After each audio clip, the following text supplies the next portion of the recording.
I was halfway into setting up the third folding table when I heard the unmistakable sound of clacking heels and fake outrage Barbara. Our HOA president. If you've never met a woman who weaponizes rulebooks like they're sacred scrolls, you're lucky. Barbara had that tight, pinched face, a bob haircut that looked like it hadn't moved since the 90s, and enough energy to ruin 5 weekends at once. "Franklin Abernathy," she snapped, marching up my driveway like she owned the concrete. "You didn't get HOA approval for this garage sale." I didn't stop stacking my son's old toys. "Barbara, it's a garage sale. I checked the bylaws. We're allowed 2 per year." She crossed her arms. "Not without 72 hours written notice to the board and prior approval. You're disrupting the visual harmony of the neighborhood." I looked around. Kids were biking, a neighbor waved from across the street, and someone was already browsing the pile of vintage records. Pretty sure nobody's harmony is being shattered by used lawn chairs and a blender. She whipped out her phone like it was a badge. "I'm calling the police.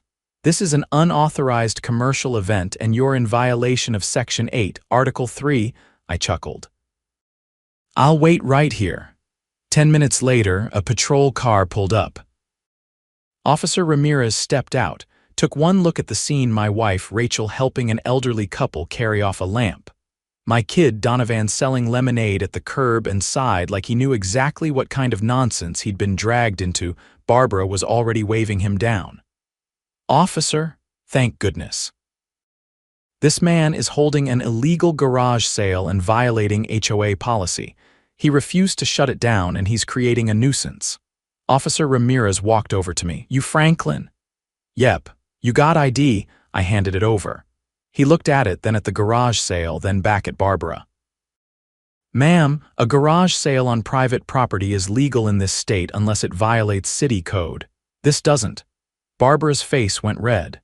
"But the HOAs can't override state law, ma'am. You'd need a city ordinance to back that up."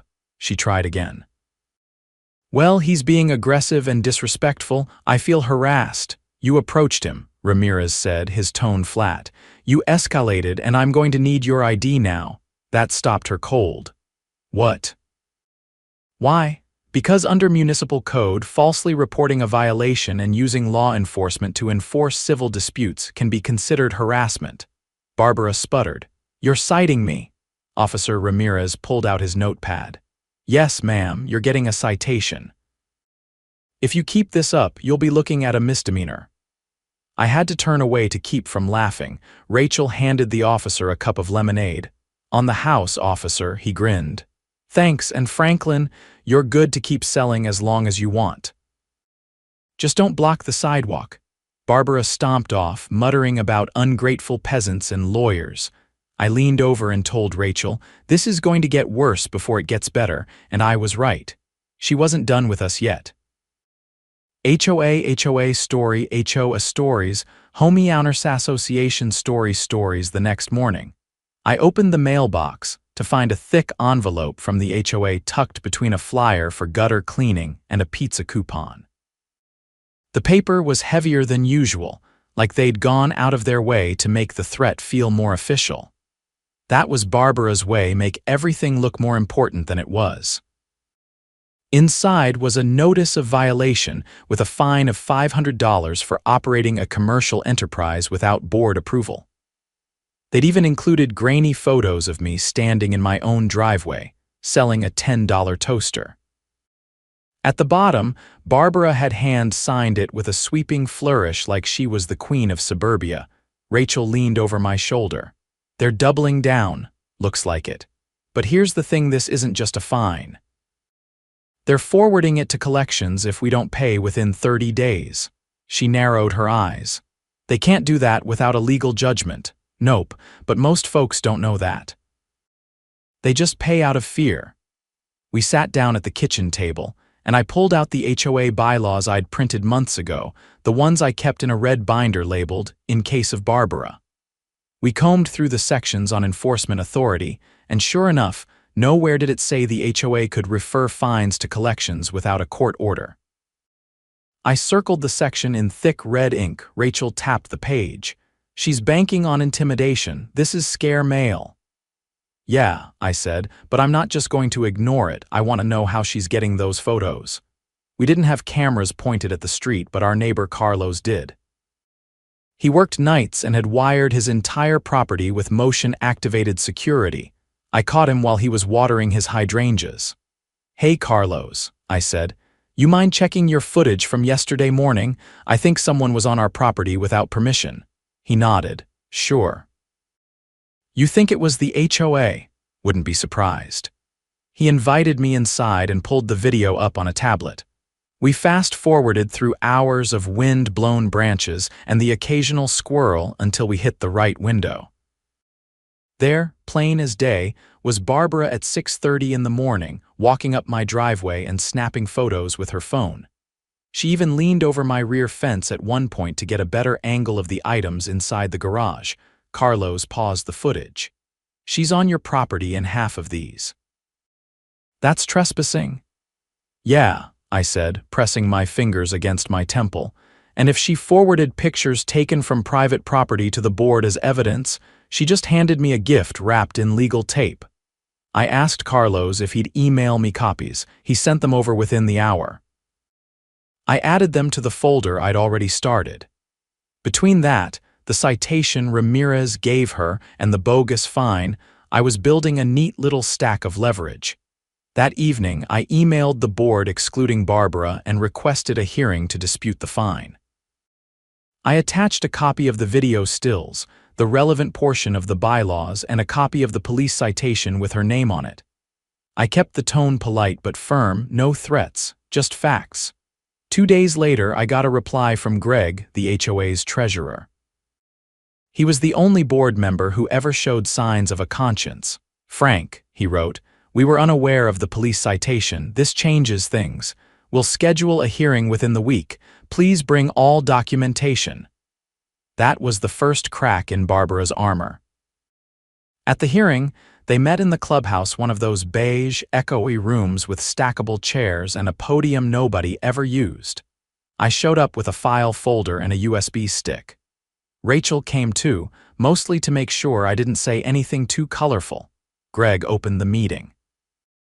We're here to review the violation issued to Mr. Abernathy regarding an alleged unauthorized commercial event. Mr. Abernathy has requested the fine be dismissed. Mr. Abernathy, you may begin. I stood and plugged in the USB. The screen behind me lit up with a still frame of Barbara leaning over my fence, phone in hand. This is your HOA president, I said, on my property, without permission, taking photos to support a fine that violates your own bylaws. I clicked through to the next image. Here she is again, this time stepping past the sidewalk line, and here, I pointed, you can see she's using a zoom lens to photograph items inside my garage. That's not just overreach, that's trespassing. Someone in the back coughed. Greg looked up from his notes. These were taken by my neighbor's security system, time-stamped. I also have the officer's report from when Barbara called the police on me. The officer not only confirmed the sale was legal, he cited her for harassment. There was a long pause. Barbara, who had been sitting stiffly 2 seats down, spoke up. He didn't understand the HOA's rules. This isn't about the law, it's about order, about keeping the neighborhood from becoming. Greg cut her off. Barbara, you trespassed to gather evidence. You filed a false report. And you attempted to fine a resident based on a rule that doesn't exist in any enforceable form. She bristled. You're all letting him undermine the board. No, Greg said. We're acknowledging that you overstepped. Another board member, Denise, who rarely said anything at meetings, cleared her throat. I moved to dismiss the violation and remove the fine. And I think we should audit all violation notices sent in the past 6 months. If this happened once, it's probably happened before, Greg nodded. Seconded, all in favor, 4 hands went up. Barbara kept hers glued to her lap. Motion passes, Greg said. Frank, the fine is voided. We'll notify collections not to pursue it. Barbara stood abruptly. This is a mistake. You're setting a precedent that will ruin this community. No, Greg said evenly. We're setting a precedent that says we follow the law. After the meeting, Greg caught up with me in the parking lot. I'm sorry this happened, he said. She's been getting more aggressive lately. Then maybe it's time someone checked how she's been interpreting the bylaws, I said, and how many fines she's pushed through without board review. He nodded slowly. I think you're right. If you have time, maybe you could help us go through the records. I didn't say yes right away. I didn't want to get sucked into board politics, but I also didn't want anyone else getting steamrolled the way she tried to do to me. By the time I got home, there was a small group of neighbors gathered on my lawn. Word had spread. Carlos had brought beers. Mrs. Nguyen from 2 doors down handed me a plate of cookies. You gave her a taste of her own medicine, she said, smiling warmly. About time. I looked around at the faces, some familiar, some not, and realized something. This wasn't just about one garage sale or a fine. This was about people being tired of being bullied by someone who thought the HOA made her untouchable. Rachel raised her cup. To Frank. The man who made Barbara blink. Everyone laughed. But in the back of my mind, I knew Barbara wasn't going to take this lying down. People like her never did. A week passed without a peep from Barbara. The quiet was unnatural, like the pause between lightning and thunder. Rachel noticed it too. On Thursday morning, while we were putting up new shelves in the garage, she cocked her head and said, "She's not done. She's just regrouping." She wasn't wrong. On Sunday evening, right as I was settling down to watch a documentary about old train heists, my phone buzzed. It was Greg. "I need to show you something," he said, voice low and tense.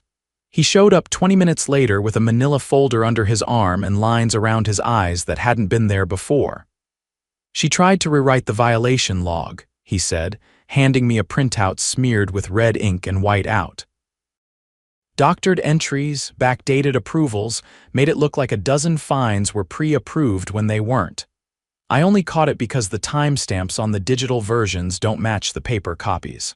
Rachel leaned in. "That's document tampering," Greg nodded. "And that's not even the worst part." He pulled out another sheet. This one was a photocopy of a check, not just any check.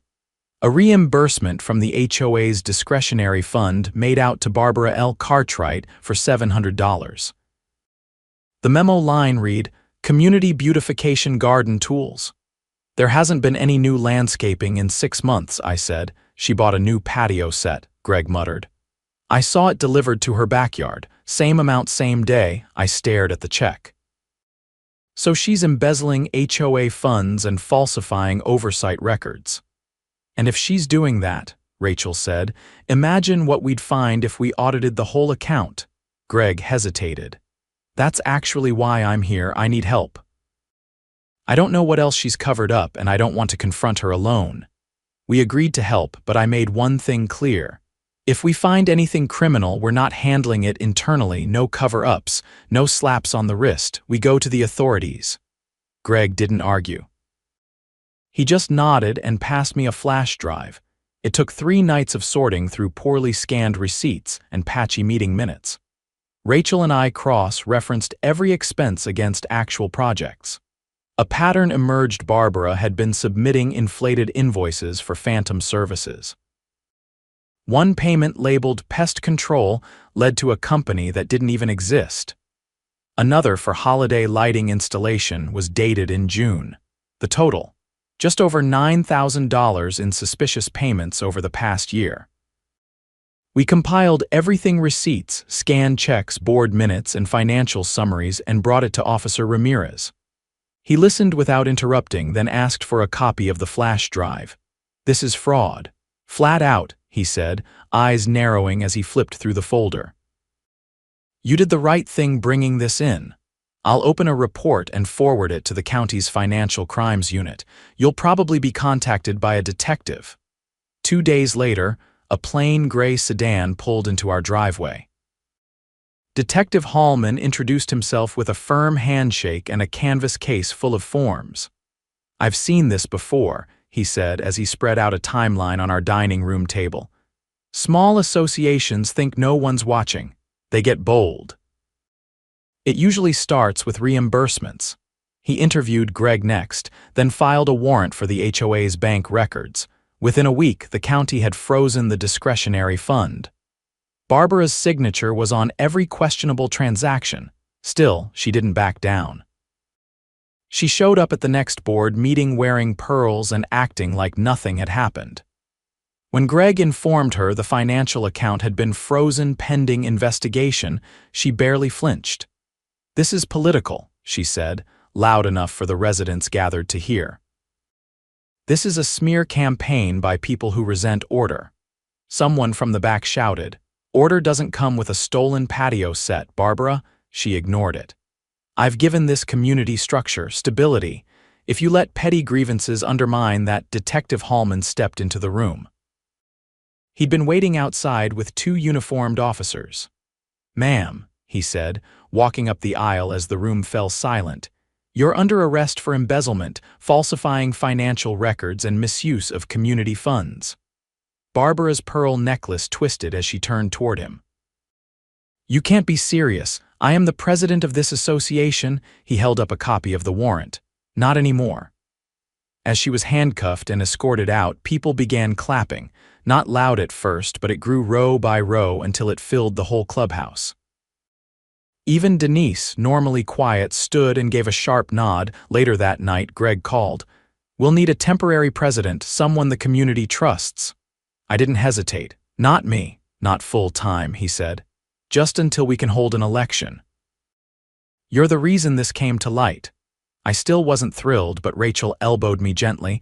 "You always say you want things run right. This is your chance." So I agreed on one condition. All records are digitized and open to all residents. Every meeting streamed. "Every dollar accounted for," Greg laughed. "Deal." In the weeks that followed, the neighborhood changed in small but meaningful ways. People who once avoided HOA meetings started showing up. Carlos offered to help set up a community website. Mrs. Nguyen took over the garden committee and actually planted flowers instead of just talking about them. And one afternoon, as I was walking back from the mailbox, a teen from the next block shouted, "Hey, you're the guy who got Barbara arrested." I just waved and kept walking. Because honestly, that wasn't the part I was proudest of. The part that mattered was this. We'd taken back control of our neighborhood not with shouting or threats, but with facts, patience, and a folder full of receipts. And for the first time in a long time, people weren't afraid to speak up. They knew someone was finally listening. By the time the local paper picked up the story, it was already old news to the neighborhood. Still, seeing the headline "HOA President Arrested for Embezzlement," falsified violations printed in black and white gave everything a strange sense of finality. The article didn't mention Barbara's name until the 4th paragraph, but everyone in the area knew exactly who it was about. The photo they used, though blurry, showed enough of her expression during the arrest to send a ripple of satisfaction through the community. Rachel folded the paper and slid it into the drawer next to our coffee pot. "We should keep that. Frame it, maybe." Right next to the blender she tried to fine us over. I just raised my eyebrows. Let's not tempt karma. We've still got a lot of cleaning up to do. The interim board had already begun stabilizing the HOA's operations. Denise had taken over finances temporarily and brought in her cousin, a certified accountant, to audit the books. Rachel, against her better judgment, agreed to organize a neighborhood review committee to inspect all pending violations. I focused on reworking the bylaws, not rewriting them, just clarifying the vague language Barbara had used to push through her personal agenda. One morning, Greg called with a new development. The detective found something strange in the HOA's storage unit, he said. "You might want to see this." The unit was located behind the community center, a rust-colored metal box barely larger than a single-car garage. When we arrived, 2 uniformed officers were already there, along with Detective Hallman. He held open the door, revealing rows of plastic storage bins and a folding table covered in documents. "There's something you'll want to see," Hallman said, leading us to the back. A cardboard banker's box sat open, labeled Archives 2018-2020. Inside were dozens of sealed envelopes, fine notices, most of them never sent. Hallman pulled one out and handed it to me. The name on the front was familiar. Dorothy Smalls, a widow who had moved out of the neighborhood 2 years ago under mysterious circumstances. This one was never mailed, Hallman said, but it's postmarked and marked delinquent. Rachel frowned. Why would she bother creating fines and then not send them? Hallman gestured to a stack of checks. Because the payments still showed up. These are copies of checks deposited into the HOA account, all from residents who never got violation notices until after they sold or moved. We believe she was backdating fines after people left, then quietly deducting the amounts from their escrow balances without alerting them. Greg's jaw tensed. That's mail fraud. And wire fraud if she altered digital records to match. We've already begun contacting the impacted homeowners, said Hallman. So far, 6 have confirmed they never saw the charges until closing, the total's nearing 15,000. I shook my head. That's theft. Plain and simple. Felony theft, Hallman added. And since her position gave her access through fiduciary trust, the charges carry enhanced penalties. The DA's preparing to file the full case. Later that week, Barbara was formally indicted on multiple felony counts. The charges included embezzlement, falsification of public documents, fraudulent conversion, and mail fraud. When the court date was announced, Greg notified the community and opened the meeting hall for anyone who wanted to attend. I wasn't sure how many people would show. But when Rachel and I arrived, we found nearly 24 neighbors already waiting in the courthouse parking lot. Even Carlos brought folding chairs and a thermos of coffee. Inside the courtroom, Barbara wore a navy pantsuit and a look of forced indifference. Her attorney, a man with slicked back hair and a perpetually clenched jaw, tried to argue that the charges were exaggerated, that she had acted in good faith as a volunteer leader. But the prosecution had the checks, the altered logs, and the testimonies of over a dozen residents. Her good faith didn't hold up. The judge, a no-nonsense woman with wireframe glasses, didn't take long to issue her decision. Given the volume and consistency of the evidence, she said, this court finds sufficient cause to proceed to trial. Bail is denied due to risk of document tampering and witness intimidation. Barbara didn't speak as she was taken into custody. She didn't even look at us. But as she passed our row, I noticed her eyes dart briefly toward Rachel before snapping forward again. Outside, people were buzzing with relief. Greg leaned over. The trial's probably months off, but this sends a message. It does, I agreed, but let's make sure it's not just a one-time cleanup. Over the next 6 weeks, we overhauled the HOA's structure. We pushed through 3 key reforms. First, we made financial transparency mandatory. Every expense over $50 had to be published monthly, down to the receipt. Second, we established a rotating audit committee made up of 5 non-board residents. No one could serve 2 terms in a row. Third, we rewrote the violation process from the ground up. Now, no fine could be issued without a signed approval by at least 2 board members and photographic evidence taken from public view. All violations had to be delivered in person or by certified mail, and any resident could appeal directly to the committee without fear of retaliation. At the next community meeting, I stepped up to the podium, the same one nobody had used before, and cleared my throat. We've all seen what happens when one person has too much unchecked authority. This isn't about overcorrecting, it's about restoring trust. These reforms don't just protect us from another Barbara.